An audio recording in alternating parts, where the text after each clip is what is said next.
ഇറാഖിലെ പുതിയ നിയമപ്രകാരം മതപരമായ വ്യാഖ്യാനങ്ങളെ ആശ്രയിച്ച് ചില പ്രത്യേക സാഹചര്യങ്ങളിൽ പെൺകുട്ടികൾക്ക് 9 വയസ്സ് മുതൽ നിയമപരമായി വിവാഹം കഴിക്കാം. ആൺകുട്ടികളുടെ നിയമപരമായ വിവാഹപ്രായം 18-ൽ നിന്ന് 15 കുറച്ചു. വിവാഹം, വിവാഹമോചനം, കുട്ടികളുടെ സംരക്ഷണം എന്നിവയുൾപ്പെടെയുള്ള കുടുംബകാര്യങ്ങളിൽ തീരുമാനമെടുക്കാൻ മതാധികാരികൾക്ക് അധികാരം നൽകുന്ന ഈ നിയമം 1950-കൾ മുതൽ നിലവിലുണ്ടായിരുന്ന 18 വയസ്സിന് താഴെയുള്ള ബാലവിവാഹത്തിന് ദീർഘകാലമായി നിലവിലുണ്ടായിരുന്ന നിരോധനം നിർത്തലാക്കുകയും ചെയ്യുന്നു. ഈ മാറ്റം സ്ത്രീകൾക്കും കുട്ടികൾക്കുമുള്ള സംരക്ഷണം ഗണ്യമായി കുറയ്ക്കുന്നു.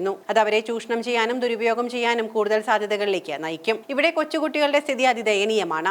വീട്ടിലെ സാമ്പത്തിക പ്രശ്നങ്ങൾ കാരണം അവരെ വൃദ്ധന്മാർക്ക് വിവാഹം ചെയ്തു കൊടുക്കുന്ന രീതിയും വ്യാപകമായി നിലവിലുണ്ട്. 8-9 വയസ്സ് പ്രായമുള്ള കുട്ടികളെയാണ് ഇത്തരത്തിൽ വൃദ്ധന്മാർക്ക് വിവാഹം ചെയ്തു കൊടുക്കുന്നത്. ഇറാഖിൽ പെൺകുട്ടികളുടെ കുറഞ്ഞ വിവാഹപ്രായം 9 വയസ്സാണ്. കഴിഞ്ഞ വർഷം ഇത് സംബന്ധിച്ച നിയമം ഇറാഖ് പാർലമെന്റ് പാസാക്കി. നേരത്തെ സ്ത്രീകളുടെ കുറഞ്ഞ വിവാഹപ്രായം 18 വയസ്സായിരുന്നു. ഇസ്ലാമിക നിയമത്തിലെ ജഫാരി എന്നറിയപ്പെടുന്ന ഈ സമ്പ്രദായ പ്രകാരം 9 വയസ്സ് മുതൽ പ്രായമുള്ള കുട്ടികളെ അവരുടെ എത്രയോ ഇരട്ടി പ്രായമുള്ള വൃദ്ധന്മാർക്ക് വിവാഹം കഴിച്ചു നൽകാം. എന്നാൽ ഇത്തരം വിവാഹങ്ങൾക്ക് സമ്മതിക്കാത്ത കുട്ടികളെ സ്വന്തം വീട്ടുകാർ തന്നെ ക്രൂരമായ രീതിയിലാണ് കൈകാര്യം ചെയ്യുന്നത്. വീടുകളിൽ അച്ഛനും സഹോദരന്മാരും ചേർന്ന് ഇവരെ ഭീകരമായി മർദ്ദിക്കുന്നത് പതിവാണ്. ചില കുട്ടികളെ ഇവർ ബലാത്സംഗം ചെയ്യുന്നതും പതിവാണ് എന്നും റിപ്പോർട്ടുകളുണ്ട്. മറ്റു പല ഇസ്ലാമിക രാഷ്ട്രങ്ങളെ അപേക്ഷിച്ച് ഇറാഖിൽ സ്ത്രീകൾക്ക് കുറെ കൂടി സ്വീകാര്യത ഉണ്ടെന്നാണ് കരുതപ്പെടുന്നത്. ഇവിടെ വനിതാ പാർലമെന്റ് അംഗങ്ങളുണ്ട്. ഡോക്ടർമാരായും ഉയർന്ന പദവികളിലും എല്ലാം സ്ത്രീകൾ സേവനം അനുഷ്ഠിക്കുന്നുണ്ട്. എന്നാൽ സാധാരണക്കാരായ സ്ത്രീകളെ സംബന്ധിച്ച് ഈ രാജ്യം നരകം തന്നെയായി മാറിയിരിക്കുകയാണ്. ഗാർഹിക പീഡനത്തിനിരയാകുന്ന സ്ത്രീകളുടെ എണ്ണവും ഇവിടെ കൂടി വരികയാണ്. ഇറാഖിൽ സ്ത്രീകളെ തട്ടിക്കൊണ്ടുപോകുന്നതും ബലാത്സംഗം നടത്തുന്നതും നിത്യസംഭവമായി മാറുകയാണ്. കൂടാതെ ദുരഭിമാന കൊലയും വ്യാപകമാണ്. ഓരോ വർഷവും 100 കണക്കിന് സ്ത്രീകൾ ഇത്തരത്തിൽ ഇവിടെ കൊല്ലപ്പെടുന്നുണ്ട്.